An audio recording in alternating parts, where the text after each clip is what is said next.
And look, I will say a lot of utilities are thinking about their own clean energy future. Yeah. At the end of the day, as a business, like they own the network, they own the wires, right? Yeah. We're never going to rebuild the wires. That's like $1 trillion infrastructure problem. Energy. How do you disrupt an industry that is hundreds of years old and trillions of dollars strong? If we're going to take action against climate change in a real way, we have to shift the way we fulfill our energy needs. Kiran Bhatraju created Arcadia to supply a data-centric answer for the insatiable energy needs of the modern day. The battle against climate change is uphill, and it will take creative solutions like this to bring us to a better place. IT Visionaries is brought to you by Salesforce Platform. If you love the thought leadership on this podcast, Salesforce has even more meaty IT thoughts to chew on. Take your company to the next level with in-depth research and trends right in your inbox. Subscribe to a newsletter tailored to your role at salesforce.com/newsletter. Welcome everyone to another episode of IT Visionaries. And today we have Kiran Bhatraju. He is the CEO of Arcadia. Kiran, welcome to the show. Great to be here. All right out the gate, we ask this of all of our guests, but please tell us, what is Arcadia and what does it do? Yeah, Arcadia is a SaaS platform. We unlock data, clean energy, rates and tariffs, basically help connect new energy companies to energy markets and utilities using software. We've managed clean energy projects across the country and helped engage customers in accessing that clean energy all across the US. Yeah, so this is one of the interesting things I've learned a little bit about this industry. Of course, you know significantly more about brokering and accessing, you just mentioned before, energy. For our audience who's never listened to one of those episodes or isn't familiar with this space, give us an idea of how energy is made, purchased, distributed today, and then why there needs to be software at all for this. Because you would think that, hey, I build a power plant, I'm making power, I sell it to the grid, people are consuming it, I build them, we're good to go. Why do I need software? Give us an idea of what it is, how it works today, so our audience can get a framework in their mind of like, okay, this is the problem, now here's the solution. Yeah, of course. So we joke in the office that it's death, taxes, and power bills. Three things everyone will sort of face in their life. Everyone pays an energy bill. Frankly, everyone uses energy, right? It's the foundation of our economy. 100 plus years ago, you had Edison, the Edison company, building sort of the first power plant, centralized power plant, and now you see wires everywhere, right? That's the grid, and the grid is sort of broken up into three parts. You've got generation, so literally where the electrons being created. In the past, coal, natural gas, nuclear, and now more and more solar, wind, etc., hydro, geothermal. So you've got generation. They send power through large transmission lines. If you're driving down the highway and you see those big sort of high voltage lines, and then they get into your town and city. That's the distribution grid. And that's how the power gets into your home, right, or your business. And power in America has mostly been controlled by geographic monopolies that own these wires, right? Over 100 years ago, we sort of made the decision as a society to give these companies monopolies so that we didn't have hundreds of wires running through the streets. Now, that is sort of the structure of our market today. It's sort of like the airport, right? It's public-private owned. You can, it's sort of, the way we get energy in the U.S. is mostly through these utility companies. Now, where are we today? Mm-hmm. We've got thousands of new options, right? You've got new generation sources that people want to choose. They want cheaper, cleaner electrons, right? Instead of climate changing sort of fossil fuels powering the grid. Being able to use energy at different times of the day, right? So energy is always on, right? It's not, up until very recently, could you actually store it? And what that means is you need to supply and demand match. And so there's also this time factor of energy where every hour of the day, it's actually different how much energy is being produced that customers can use, and obviously the price of that power. So software, what we're enabling at Arcadia is really disentangling some of that traditional structure to give customers more power, pardon the pun, over the choices of where they get energy, when they use it, how much it costs. And obviously, core to our mission is making sure more and more people have options to get cleaner energy, right? Clean electrons that are not polluting our atmosphere when they get generated and produced. And software will help enable a massive supply demand match. I frankly think this is the largest, when you think about the energy transition away from fossil fuels across transportation, the built environment, I think it's one of the largest markets, period, right? And you need software to actually manage this well. So both the data in your home, how you're using energy, how much it costs over every hour of the day, and how to actually connect you to, for example, community solar projects that we manage. Yeah. So, I wanted to kind of unwrap how you discovered the opportunity in major hypothesis this market exists, because I want to frame things up in the old way, because that's what I know, of course, the old way, right? The old way, like you suggested, was, hey, I have a home. It's powered by a electric utility company, as far as my knowledge goes. I don't really know that I have choice. I consume power, I turn it on, power comes in, I'm happy, I pay my bill, I call it a day. At no point was I ever presented, and for example, I just moved into my house in 2016, for example. At no point was I presented this option like, oh, do you even want power from your local place? I'm like, that was not an option, right? I just sat down. The moment I sat down in my house, it was already, the lines were dug, it was set to go. Are there places now today, right now in the United States, where you can it's already here, where consumers are actively choosing, like, hey, listen, I actually don't want it from this plant because for whatever reason. How is it? How describe how it is, I guess, in its current state today, of like where energy optionality is, and how many people have this option? Like, give us an idea of this landscape. Yeah, I mean, to be clear, the option didn't really exist for a long time, right? I Yeah. mean, we're talking like a century. It was a single centralized grid and a monopoly distribution utility. So you moved into a home, like you Yep. described, and you paid the power company, and it was what it was. Um, Now there's sort of two big things, right? Trends that have changed that. One is clean distributed energy. So not just taking whatever the utility says they'll provide you, which mostly has been in the past, at least coal, natural gas, fossil fuels, but actually saying, hey, I want to choose a different type of electron, right? And so there are places in the US today where you can make that choice as a business, as someone who pays a power bill, right? And we Hmm. help enable that. The second thing is there's so much more happening, what's called behind the meter, which basically means in the home, right? And so you now have so much more control over how you use energy during the day because of things like smart thermostats, Yep. electric vehicles, smart appliances. Now, that those trends are sort of moving, exponentially in the same direction, right? The customer is getting more and more and more options in the home of how energy is getting used, and obviously, there's so much more clean energy being put onto the grid. And so we operate in the middle to help customers sort of make those choices in the markets where it's available to get cleaner energy. And frankly, with a lot of the community solar projects we manage, uh, cheaper, cleaner energy. It's like the best of both worlds. And I guess how many households, I guess, have this option? Because and do I have this option? Like, do I not even know that I have this option today? I'm curious how, like, someone who's listening here is like, hey, I've never really thought of it. How I get Yeah. my energy. Yeah. So in the US, so the US is 50 states, and it can feel like 50 different energy markets. Um, and so when you think about customer choices, um, in almost half the US, customers can choose a new what's called retail energy provider. So someone Mm. actually buy electrons for them from a different source. In about 15 states in the US, you can connect directly to a community solar project. And that's where you don't have to put a power plant on your roof. You can connect to a project in your neighborhood, in your town, and our software helps manage that. So you're getting cheaper energy from that project um, on your local grid. And then obviously there's, almost in all 50 states, you can put solar on your roof if you have a roof for it. Whether Hmm. it's incredibly economic or not depends on the state market.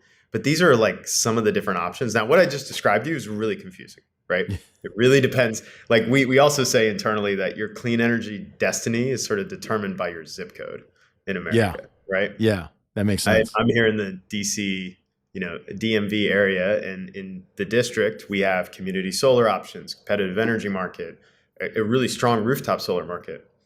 In Virginia, you have almost None of that. You will have community solar in 2020 at the end of this year and into 2023. And so that complexity is part of what we manage through software, abstracting away all that complexity so that a new energy company, an EV company, a solar company can use our software to make it really easy to deliver these products no matter where you live. Give me an idea. How did you see this coming? Because one of the things that I can bet on, and even if you know a macroeconomic trend is going to happen, one of the things is that someone once joked with me was like, "Hey, never bet on the speed of government because this is not a good bet to win." Right? So, energy is highly regulated. We already know that, right?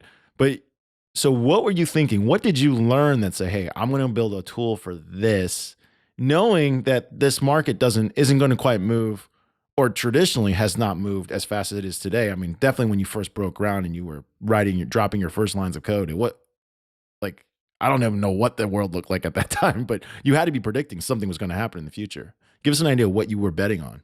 Yeah, it's funny you mention that because I used to work in government. And it was actually that experience that helped, that sort of launched me into thinking about energy choice, energy markets. Um, when you think about everything I just described, the complexity of the different sort of products that are available to consumers now and that will in the future, especially with more and more EVs and battery storage in homes, there's an amazing supply and demand problem that needs to get solved. Software, basically millions of machines, are sort of perfectly suited to this massive problem. That is, if we're going to have millions and billions of nodes on the grid that are responding to energy, what's the best way to manage that in software? So when you ask, I'd always sort of thought of Arcadia as a data company. And ultimately, I think the sort of utility of the future is a data business, because Sure. what you are managing is intermittent power generation. Let's just assume we're going to a world of wind, solar, batteries, right? So power generation that changes through hours of the day. That's not always on like it was in the past. And then billions of devices in the homes and businesses that need to be matched to that power. And one of the core insights was, if we're going to rapidly decarbonize, someone has to be the data lake in between all of that. How are you using energy in your home? What products and devices are in the home that can respond to different energy prices? What's going on the grid? What's being produced at what times? And being able to manage all of that data for companies, that we work with, like Sonova, STEM, Sunrun, EV companies. So that core idea was like, clearly people wanted cheaper, cleaner energy. We were going to have to electrify and get off fossil fuels, right? Yeah. That was just like a given. Whether or not the government said it, like, it was going to happen, right? And that's been the trend, actually.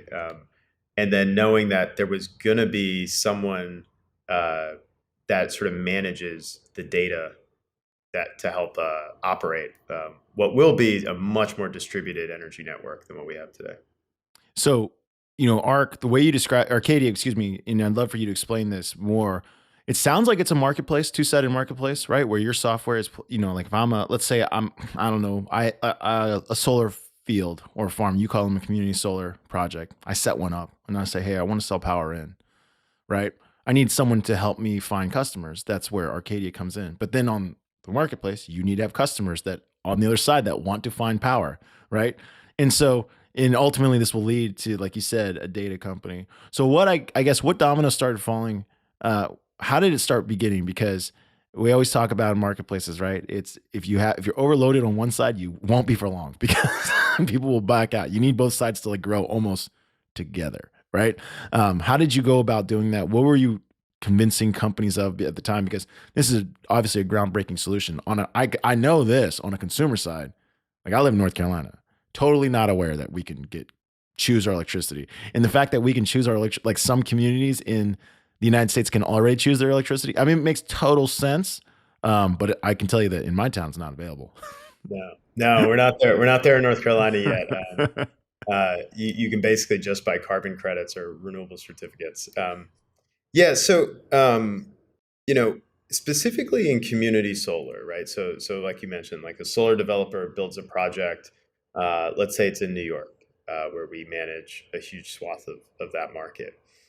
Um, what's unique about these projects is it's not tied to a single person buying the power, Right. um, and and that's what actually makes it a little less risky than the single like rooftop solar project where you can move and right there's nobody there to buy the power anymore. But they're not willing to build until the demand's there. Like you said, Right. it's really a supply demand matching, and like a lot of tech businesses, um, the lever here is demand. If you can prove demand, developers will go build, right? And so we actually built we built our software to actually get the most basic behavior uh, to engage consumers, which is paying a power bill. So we actually Hmm. manage utility payments for customers in all 50 states. Almost close to 500,000 customers, and in building that demand pool, actually, of just people paying their power bill with no, even before there was a promise of getting cheaper, cleaner energy, helped build the demand side of the marketplace so that suppliers would come to us and say, hey, we want to go build a project now. Oh, you already have the customers. Great.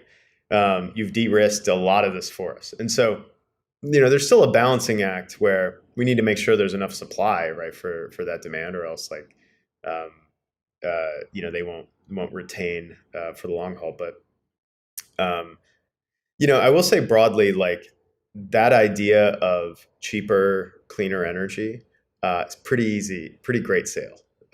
Yeah. Yeah. Like Everyone wants that. everybody wants it, right? Yeah. Um, but there's still an education gap in the U.S. between, like you said, most people just never thought about it, put it on autopilot, That's right. um, and so we still have a little bit of work to do there. Um, but like a lot of marketplaces, demand has sort of been driving supply for us. So the as you're talking about this, it reminded me of another company that was on our show, and they were trying to describe the power system, and I want to restate what they said. I'm paraphrasing, of course. And then I'd love for you to hear your opinion, like say, like, hey, this is exactly how it goes, or this is why the technology was going to be disruptive. They suggested that the problem with the power company is like the reverse of, he says it's not like the internet where you lay down the cables and then some people use, it goes to capacity, it goes down, right? And so but you're just charging for capacity. That's the way the internet works, is like for those of you guys that don't know, you buy lines, like literally you're buying how big of a line is to your house, right? So power, he said, is how much I have to fill electricity, like my machine has to pump electricity into the pipe, like water, right? So I have to constantly create it. And then I don't ever get to predict when anyone uses it, right? But I have to constantly keep it full because if there's not enough wattage or not enough volts, whatever, everybody notices. That's when you have rolling blackouts, things start not working, right? So I'm constantly filling it up. And so when I hear what you're talking about in like maybe I don't know how many years away we are from this, but having a data system that can actually tell me exactly how much energy do I need to make right now so that everyone has what they need, but not make any more. Because he said, unlike internet or unlike water, it's quick. I guess electricity is quickly, I guess it deteriorates over time. Is that right? Like it basically, like if I create electron, like it doesn't last forever. Like it'll lose its strength over time. Is that right? Yeah, Like it unless you can't just store it live in in a the battery. pipe. Unless you store it in a battery, it's sort of instantaneously gone, right? Yeah. Okay. There goes. Like you're saying, it's instantaneous. Okay. So that's alarming, right? So I'm constantly making stuff that just doesn't get consumed potentially. That's effectively why electricity is such a area to clean up. I mean, did I do a good job? And I'd love for you to Yeah, I piggyback. think Like, am I right or there's a wrong? no, there's a lot to unpack there. So that's absolutely right. Like when you think about the old grid, it was one way. So the suppliers had to produce always, hopefully, a little more than 100% of what the demand was at any given moment, so that they Yeah. didn't have those blackouts, right? So you still had this game to play, but it was one way. the customer basically didn't play a role other than um, in sort of the matching. It was just supply always had to be more than demand. And where we're moving to is a world where actually demand can be price responsive and responsive to supply. So I'll give you a great example. Like we have software where if you have an electric vehicle, um, we can actually tell you basically what is the cheapest time to charge Mm, and what is maybe the least carbon intensive time to charge. And all of that actually benefits the ultimate supplier because we're sort of charging around any price signals that they send, basically saying if it's really expensive to produce power at noon, then but like very cheap to produce power at midnight, we can charge at those times. I'd also say like my personal like if you'd ask me, where does this market go in 5, 10 years? I think we're still in this like scarcity mindset of like there's only so much power. Like the wind only shines, the sun only, or the wind only blows, the sun only yeah. shines so much. Yeah, we'll hear it all the time about like solar panels. Like it only generates this much. Like a kilowatt, it only generates this many kilowatt hours. And then you'll see the counter of it where someone will say like, "Hey, guess what? With like 100 square miles in the desert, for example, it's going to create enough solar to power the whole United States or something, or power Yeah, a whole country." I think there's sort of two things wrapped in this. I believe strongly. Like one is we obviously have to get off fossil fuels, so we have to get off carbon emitting power generation fuels, and we have the technology to do that. We just need to do what you said, deploy it, like Yeah, in deserts in the Midwest, create the transmission lines. But then after that, it's like if we want to like continue to make amazing pharmaceutical drugs and go to the moon, go to Mars, and like all of this stuff requires energy. yeah, And so I really think we should be planning for a future where energy is just abundant and clean, rather than I think a lot of the conversation today is around, oh, well, it's still about sacrifice, or we yeah, need to yeah. use less, we use these different times. And I do believe that in the future, like not only will we move to cleaner energy sources, but we'll start understanding more that like building as much electricity as possible to use for all sorts of different innovations is like good for us, good for the economy. It's just like a different mindset than I think we've been in the last century of, like I kind of feel like we should get to a future where like it doesn't matter if you turn the lights off when you leave the room because it's all clean and it's abundant. I mean, that makes total sense. I'm curious. I'd love to hear your perspective on why. So, like, I compare it to the internet, right? Everyone was in an absolute race to create as much infrastructure as possible to support endless internet. We're talking about transoceanic cables that are, I don't know if you guys have ever seen, if anyone's listening, go look up on YouTube how Yeah, it's big amazing. the transatlantic cables or transpacific cables are that provide internet that connect Australia to the United States, for example. These things are massive. They are bigger than buildings. Like this is not a line. This is absolutely huge infrastructure. We did it already in the United States, cell towers, new lines. Like we basically dropped a whole new layer of infrastructure on top of the existing telephone line system. So like kind of like Kiran, I'd love to hear why hasn't there been a race to develop this? Because like you said, the technology, like from what I've read, the technology's here. And someone was like, well, then it's just got to get ported from, let's use Death Valley. Death Valley has more than 100 square miles to say, like, hey, let's build this huge solar farm or wind farm, whatever we want to build. And then you'd have to run lines to an infrastructure grid that can support it and store it, Yeah. like you suggested. I Why mean, is why is there not a race for ultimately, this? ultimately, it's a political problem. Like, uh, look, there are antagonists in this business, right? It's the people that own fossil fuel plants, it's the old guard, the incumbents, and that didn't really exist. The analogy you make to the internet is a good one. I'm not totally sure who the antagonists were. Like, everybody wanted more compute power. We still want Yeah. more compute power, and like the move to the cloud has. I think one just to extend the analogy further in everything you just said, building those lines, building the data centers, moving everything to the cloud. Cell towers, all that Yeah, stuff. cell towers. What has it enabled? Like incredible innovation, right? Yeah. Absolutely amazing, like innovation. And I feel like the same thing would happen if we did what you described. Solar everywhere, wind farms, offshore, onshore, transmission lines. we would unlock innovation that like I probably couldn't even describe to you now because people had abundant energy. Yeah. And to be clear, like, look, China, parts of Europe are like they're deploying clean energy faster than we are in the U.S. But I think in some ways we need to like it's a political battle, and it can often be geographic, and there are incumbents that stand to lose money from their fossil fuel power plants. So that is part of the problem plaguing us. But I love the analogy to the internet because it's like anyone should just like take a cursory look at how much better is my life uh, because of like this amazing supercomputer in my hand that's enabled by just unbelievable amount of compute power. And we should do the same thing with electricity. Yeah. I mean, the size, like I only bring that up because I got to see firsthand how big the infrastructure required to support the cloud is.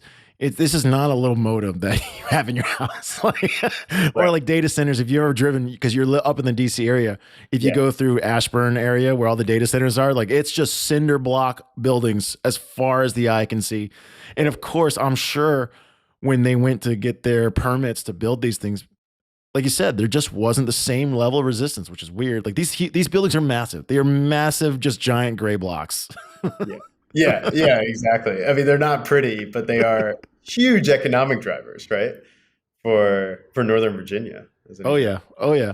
When you think for yourself, like one of the things I was thinking as you were describing for yourself the technology behind Arcadia, I was thinking about, is it a pure software play? And how, if so, how does it get all the data it needs? Because if you're monitoring electronic consumption across multiple areas, are you plugged into the devices? Are all devices able to read back to you? Because I still know that electronic, well, I know for a fact, water meters are, and I believe electric meters, they're still read by people. Like they come around every now and then to check your box. Everyone's got a box at the edge of their house that says how many kilowatt hours have been consumed. And so, for those of you listening that have ever gotten a spike in your power bill, but you didn't feel like you spiked power, I want you to know that they've been estimating how much power they send you, and they came out and looked at the box and said, "We're going to true this up." It's, we could talk about that for hours. Yeah, so I don't know how you're getting the data. So of course, yeah, So I think this is actually one of the insights. There's actually been, in the last, I would say, decade or two, over 100 million smart meters deployed in the U.S. So these are smarter than the meters you described. They may still have that, ticker. They got the dial, yeah. Yeah, but they also can feed data back. And look, billions of dollars have been spent on creating digital accounts, um, with your utility for your home or your business, where a lot of that data is being surfaced. So we built on the consumer side, or you say the sort of end customer side, we built something very similar to Plaid in the fintech space, where we can basically pull data from your account to understand how you used energy, what the costs were. On the other side of the business, on the B2B side, like we are integrated with what's called the inverter of a solar farm. So that is like the brain of the farm. How much is it producing, et cetera. And part of our roadmap is sort of build out those connections across different devices. So EV chargers, electric Okay. vehicles, thermostats, et cetera. But that's sort of the two sides of the data lake that we're building. On one end, what you just described, data through your utility account, on what is the meter, how much are you consuming, what is the meter reading, and sometimes that can be every 15 seconds if it's a smart meter, and then on sort of the generation or device side, starting to pull in more and more data on how much solar was produced right this hour as well. Yeah. And are you starting to see, like, because people always talk about marketplaces, how flywheel effects happen, right? So if you have more consumers, and there's more suppliers, and there's more suppliers, and it gets cheaper. So now there's more consumers, and just keeps on rotating. Is that starting to happen? Are more power companies reaching out to Arcadia and saying, "Hey, listen, we want to hook into this system," and then, of course, Yeah. that makes cheaper electricity available, or cleaner electricity alternatives, as you suggested, available to general consumers? Yeah, I mean, it's the same dynamics playing out that I think you've seen across other sort of platform businesses. I think what's most exciting about that in energy is, I think, and what maybe I'm most proud of is I feel like we've actually moved the market Mm. quite a bit, like especially in community solar. Like when I started this business, that idea of someone building a community solar project, connecting it to, I want someone to in a build one. yeah, it was in like 2 states, Yeah. and now it's in 16. I think we played a role in that because we were able to show like liquidity on the marketplace, that there was Yeah. demand, and that flywheel started moving where people saw demand, they saw projects going live, more suppliers were coming, more customers. So it's been exciting to see that, and I think if we do our job right, like we could have a really big effect in sort of growing this market faster um, than it maybe would have without us. What are your blockers preventing this optionality? Look, a lot of it is regulatory. Yep. Going back to, like I said, there are various antagonists in different places. That being said, there's also states that are like full steam ahead. Like Illinois Yeah. has got a goal of a gigawatt of, new clean energy. A gigawatt's a lot, to put it in simple terms. And the other is part of what you just described. Like we need every meter in America to be smart, not just certain people. Like there's a lot of dumb meters, like you mentioned, where people are estimating or Yeah. they're counting it once a month. And so that telemetry from devices, from meters, is continually getting better. Um, but that's also something where we need to invest in you creating a better grid. No, I agree wholeheartedly. And we need more people such as yourself trying to solve these problems, because these are the problems I think like people, I just don't know if young engineers, new engineers, and the next crop of engineers, if they know like the market, they know the problem exists. Kind of, you said yourself, you had to work in government policy, and you kind of saw it firsthand. Like, hey, this is the way we can do this with on the software perspective. But as many fresh eyes as possible on the problem. And I agree with you. The problem is now big enough where I think more people are concerned or interested in solving it. They might not know how yet. And so when they start discovering these options, this is where it's going to start innovating really fast. Yeah, I like to say we attract a lot of missionaries to the company, right? Yeah. People who really give a damn about fighting climate change, and you and what's most exciting maybe is like in the recent years, like a lot of folks from big tech, who had maybe never thought about energy or climate, but had worked on massive scaling problems, right, at other tech companies, Yeah. uh, massive data problems, coming to join us and frankly the industry, which is great to see. But to your point, it's a because it's so highly regulated and so balkanized, like can be very difficult for people to sort of step into, like thinking about energy and how they can play a role. Um, but it is exciting to see like a lot of new talent jumping in and being interested in energy and climate. By the way, this is secondary. This might get cut. Hopefully, it doesn't, because Salesforce is pro environment. But I always thought that the narrative got lost when it came to climate change because it is so disputable. I always felt like the people should have focused on pollution, like just straight up pollution, the amount of microchemical that's going to be in your water, that's going to be in your air, would have been maybe a better platform, because that's really hard to argue for. You know what I mean? Like that's like, Yeah, I mean, there's no doubt we have not gone about the communications and marketing of this problem correctly, right? It's way too yeah, technical. Like Al Gore with the PowerPoint presentation was not, maybe the 500 best. slides. Yeah. Yeah, yeah, Um, yeah. and I It's think we're still working on that. Like I love, Netflix, Leonardo DiCaprio doing a movie that's one big yeah. allegory about climate change. But I agree, like pollution is like that's a dinner table issue. Like I mean, dirty water, dirty air, asthma, like those are the outcomes, right, of burning fossil fuels. And I think those are the things we need to talk about more. That I think that's the key is, because when they talk about, for example, like the number one probably resistance factor to, I would say, more nuclear energy, is people don't want to live next to those plants. Like where are you going to put them? Like that's where people are really, really concerned, right? And so I think people are naturally going to they want to preserve themselves first, and I just don't see a place where anyone's like, yeah, I'm pro like dumping carbon offset product byproduct, which is like, sludge and stuff like in my near my water supply. There's no one for that. So like, anyways, that's just my personal opinion. I have no facts to prove it. I mean, I think it's right. People can look up like these coal ash ponds that Oh, are that happened in North Carolina North where Duke Carolina. Energy, like it spilled out in the water. Mad people got sick. Tons of livestock died. It was like a huge ecological disaster. They got fined like, a drop in the bucket. And so look, we've got to, and look, I will say a lot of utilities are thinking about their own clean energy future. Yeah. At the end of the day, as a business, like they own the network, they own the wires, right? Yeah.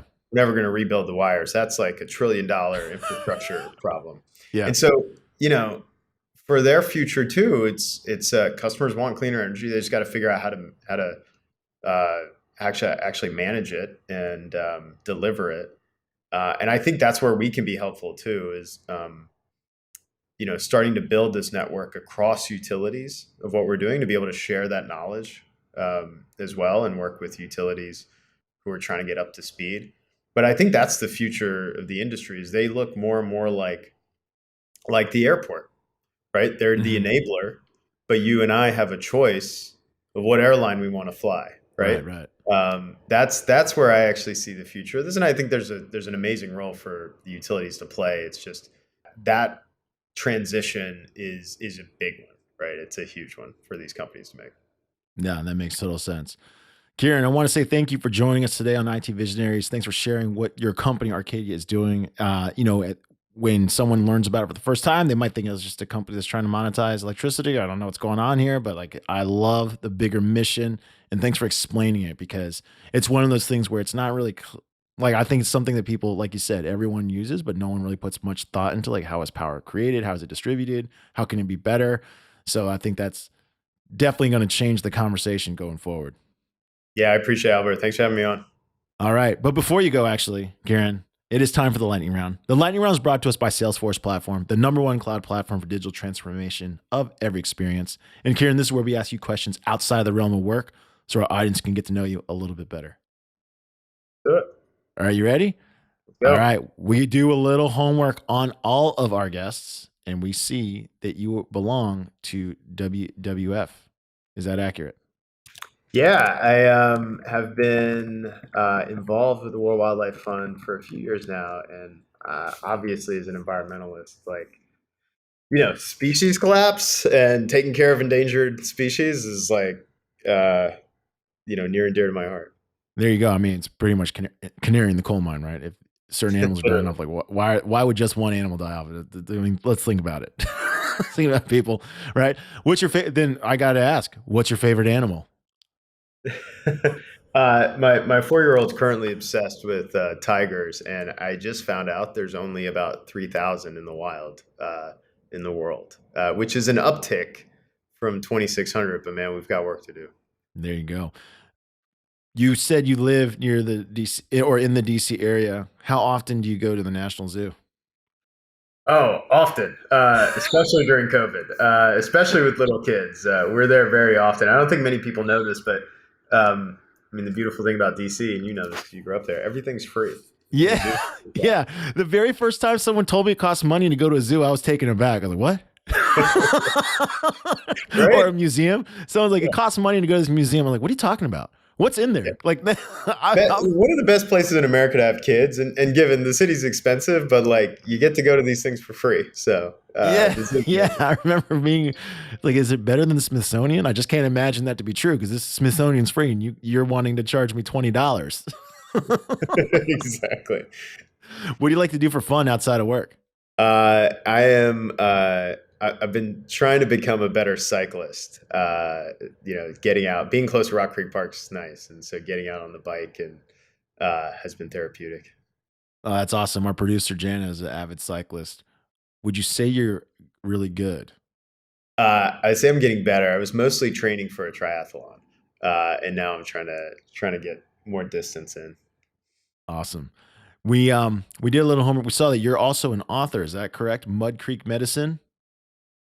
Yes, yes, you guys did some homework. Yeah, it's an amazing biography. I grew up in Eastern Kentucky.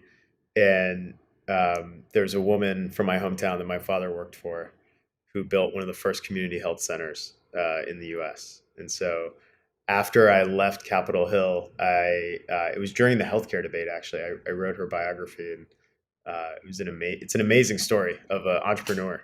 Yeah, Uh, tell us what's about. yeah, I mean, Eula, no education, grew up in deep poverty. Um, just had this idea that there needed to be a healthcare option in her community, and so she built this community health center called the Mud Creek Clinic in Appalachia part of Kentucky. And my father was one of the physicians who helped in the clinic, treating patients that just had nowhere else to go. And so, an incredible story of this woman starting this clinic and her own sort of trials and tribulations. I think really what I was trying to do is tell a broader story about sort of the lack of care and poverty in the U.S. Yeah, it sounds like a remarkable person, and surely that gives you enough fuel to write a book. I'm curious. Last question: what made you decide to write the story, though? Because, and then of course, will you be writing another book? Yeah, I mean, at the time, we were talking about health reform in the U.S. We had a personal family connection.